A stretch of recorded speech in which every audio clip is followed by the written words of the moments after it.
Now that I have the spices mixed through, I'm gonna go ahead and put the liquid in. For this one today, I'm using beer, just a light beer that I think will go well because, you know, bratwurst tends to be a pretty mild sausage and so is the rabbit meat. I think this will be a good complement. You could use certainly whatever you want, or you could just use water. You know, it may seem like this is a little weird adding liquid to it, but it really helps everything move along well and stuff well. It also gives you another opportunity for a different flavor variety. So the sausage that I'll be mixing after this is a red wine garlic sausage. This is one that is just pretty incredible. We all are just so impressed with the flavor of that sausage. But that red wine, again, you know, gives us an opportunity to easily add a nice deep flavor for that complements the garlic well. So 2 cups is to about 10 pounds is about average for liquid.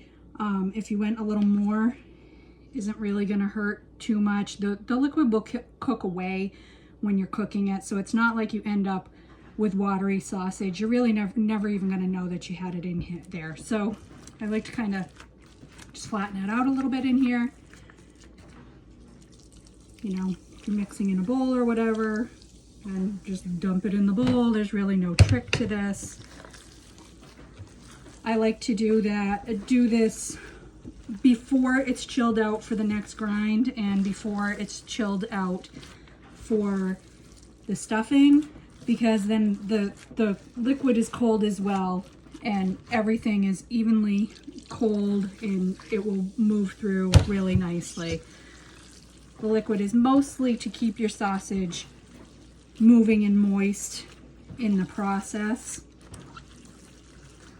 And you can see how it, you know, you don't end up with this watery goop sausage, you just end up with a moister sausage.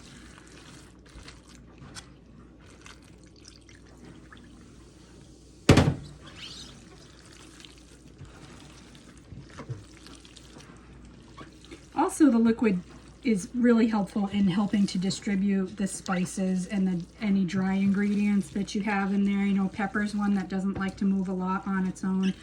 That's the next grinds will help with that too, so that by the end everything's nice and even. You're not going to end up with a sausage that has big pockets of pepper or spice.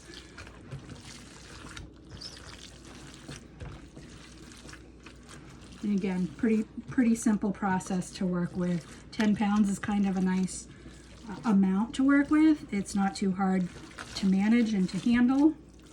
And I'm just going to put this back in my Tupperware container here. Goes back in the fridge, gets nice and cold until I'm ready to do a grind again, which I may or may not do today. A lot of times, you know, I kind of plan to do this over a couple days just because it's easier. It gives plenty of time for everything to cool out. Just a little bit of beer in the corner. Dump that in there and we're done. And this is what we've got ready to go in the fridge, ready to cool out until we come back, grind and stuff again.